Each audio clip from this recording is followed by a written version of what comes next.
안녕하세요.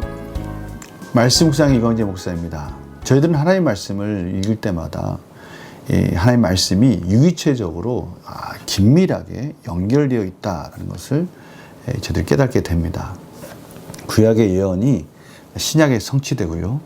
또 예수님의 말씀 하나하나가 그것이 말씀하신 대로 이루어지는 것을 통해서 이 말씀은 참으로 너무나 긴밀하고 아주 꽉 짜여 있는 유기체적으로 하나가 되어 있는 그러한 것을 저희들이 깨닫게 되는 것이죠. 오늘 말씀도 마찬가지입니다.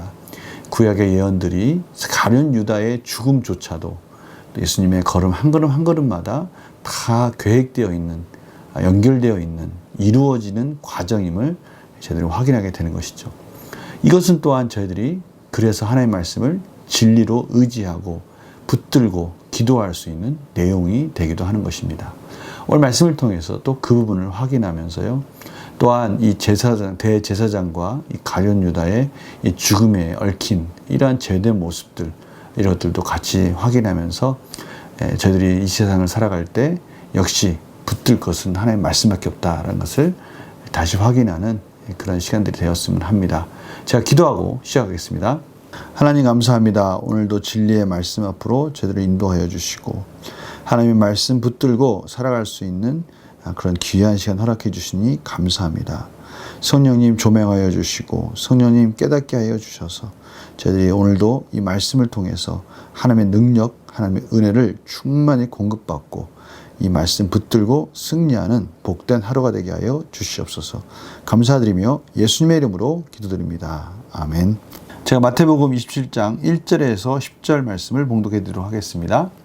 새벽에 모든 대제사장과 백성의 장로들이 예수를 죽이려고 함께 의논하고 결박하여 끌고 가서 총독 빌라도에게 넘겨주니라. 그때 예수를 판 유다가 그의 정죄됨을 보고 스스로 뉘우쳐 그 은 30을 대제사장들과 장로들에게 도로 갖다 주며 이르되 내가 무죄한 피를 팔고 죄를 범하였도다 하니 그들이 이르되 그것이 우리에게 무슨 상관이냐 내가 당하라 하거늘 유다가 은을 성소에 던져놓고 물러가서 스스로 목매어 죽은지라.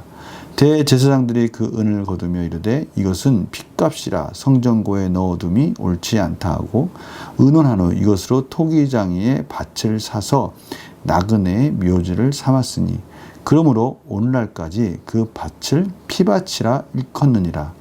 이에 선지자 예레미야를 통하여 하신 말씀이 이루어졌나니 일렀으되 그들이 그 가격 매겨진 자 곧 이스라엘 자손 중에서 가격 매긴 자의 가격 곧 30을 가지고 토기장의 밥값으로 주었으니 이는 주께서 내게 명하신 바와 같으니라 하였더라. 아멘. 오늘 본문을 보면요, 새벽에 모든 대제사장과 백성의 장로들이 예수를 죽이려고 함께 의논하고, 여기 새벽은 금요일 새벽인 것이죠.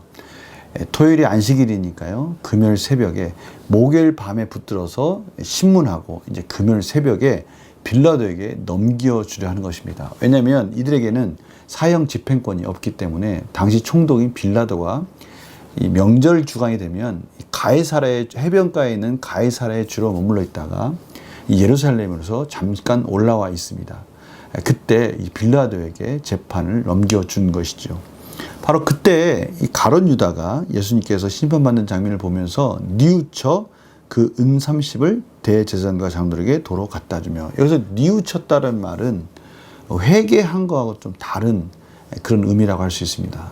이 가룟 유다는 자신이 한 것에 대해서 후회하고 대제사장과 장로들에게 은 30을 돌려주면서 내가 죄를 범하였다라고 그렇게 자기가 후회한 부분을 말을 하게 됩니다. 진심으로 회개했다면 정말 하나님 앞에 무릎 꿇고 회개하고 통곡해야 마땅한데요, 그냥 아쉬워하는 정도인 것이죠. 그런데 이 반응에 대해서 이 대제사장들이 말이 참 무섭습니다.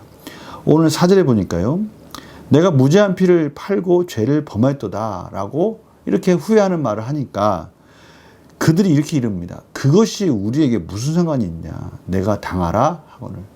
야, 그게 무슨 상관이 있어 우리랑? 이게 무슨 말입니까?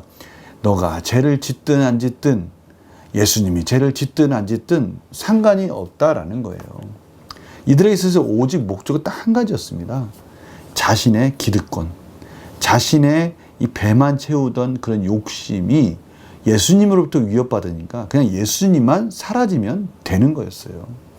가룟 유다가 죄를 범해서 죽건 말건 예수님이 그 죄를 지었는지 안 지었는지 그것을 공정하게 재판하는 것 아무 상관이 없는 것입니다. 그냥 예수님만 죽이면 되는 거예요. 그들의 목적만 성취하면 되는 거죠. 이것이 얼마나 완악하고 사악한 자들의 모습입니까? 이들이 어떻게 하나님의 율법을 가르치고 그 율법에 따라서 백성들을 이끄는 지도자라고 말할 수 있겠습니까? 이 정도로 이 당시에 참으로 종교 지도자들이 참으로 하나님의 말씀을 가지고 그들의 하나님의 말씀을 이끈다라고 하는 자들이 얼마나 타락했는지를 저희들이 볼 수 있는 장면입니다. 이러한 제사장들의 완악한 마음에 이 유다는 자기가 가진 은 30을 성소에 던져놓고 물러가서 스스로 목매어 자살을 하게 됩니다. 신약 성경에 이 자살한 장면은 유일하게 이곳 한 곳에서만 나옵니다. 더 잔인한 이 장면은 사도행전에 표현되어 있습니다. 사도행전 1절 18절에 보면요. 이 사람이 불의의 삭스로 밭을 사고 후에 몸이 곤두박질하여 배가 터져 창자가 다 흘러나온지라. 참으로 비참한 죽음을 맞이한 모습을 표현하고 있어요. 목매어 자살을 했는데요. 그 목매어 자살을 하다가 죽은 후에 그 줄이 끊어졌다고 봅니다. 그 몸이 곤두박질 쳐가지고요. 안에 있는 그런 모든 것들이 다 터져 나왔다. 몸에 곤두박질쳐서 배가 터져서 창자가 흘러나왔다. 이렇게 표현하고 있습니다. 또한 대제사장들은요, 그 은을 또 그것을 성소에 두지 않습니다. 빚값이라 성전고에 넣어두면 옳지 않다. 지금 자신들이 불의한 짓을 하고 있는 것을 알고 있는 겁니다. 지금 가룟 유다가 하는 것들도 사실은 자기들이 이용한 것이지 그것이 옳지 않은 행동이라는 것을 스스로 자인하는 그러한 말들을 하고 있는 것이죠. 오늘 이 가정들 잘 보면요, 예수님이 역시 무지하신 분이었고 억울하게 그들의 기득권과 욕심에 의해서 죽임을 당하고 있는 그런 예수님의 모습을 다시 한번 오늘 장면을 통해서 확인하게 되는 것입니다. 그리고 가룟 유다의 그러한 빚값을 가지고 그 밭을, 토기장의 밭을 사서 나그네의 묘지를 삼고 그 밭을 피밭이다라고 그렇게 일컬었다라고 말씀하고 있습니다. 그런데 이 모든 것들은 예레미야의 그런 예언이 성취된 것이다라고 마태가 확인해 주고 있는데요. 사실 이 장면은, 이 메시지는 예레미야서의 32장 6절 9절과 스가랴 11장 13절 말씀을 같이 혼용해서 쓰고 있는 것 같습니다. 그런데 이러한 모든 일들을 오늘 마태의 고백에 의하면 선지자 예레미야를 통해 하신 말씀이 이루어진 것이다 라고 말씀하고 있는 것이죠. 연구와 묵상 진행 보겠습니다. 마태는 왜 토기장이의 밭을 사서 나그네의 묘지를 삼은 행위가 말씀의 성취라고 기록합니까? 오늘 말씀을 통해서 여러 가지가 확인되는데요. 이 말씀의 성취뿐만이 아니라 예수님이 오늘 무죄하시다, 죄가 없으신 분이시다. 죄 없으신 예수님이 십자가에서 우리들의 죄를 위해서 죽으시는 것이다 라는 것을 오늘 또 다시 한번 확인하게 됩니다. 대제사장의 입술을 통해서 또 가룟 유다의 그러한 후회하는 모습을 통해서 그것이 확인되는 것이죠. 그러나 정말 중요한 것은 이 모든 과정, 예수님의 그런 구원의 십자가를 향해서 가는 한 걸음 한 걸음, 모든 과정들은 예수님의 철저한 선지자들의 예언에 의해서 이루어진 것이고, 오늘 이 가룟 유다의 심판조차도 이 구약에 예언된 말씀들이 유기체적으로 연결되어서 완성되고 있다는 것을 저희들이 확인함으로 인해서 저희들이 분명히 깨달아야 될 것이 있다는 것이죠. 그것은 무엇입니까? 우리 인류의, 우리 삶의 모든 일들은 하나님의 완벽한 섭리와 주권 가운데 이루어지고 있다는 것을 저희들은 잊지 말아야 되는 것입니다.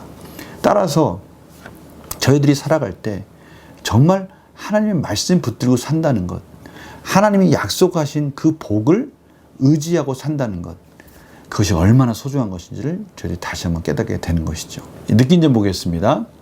예수님의 피가 말씀의 성취를 위해 반드시 필요했다는 사실에서 무엇을 느낍니까?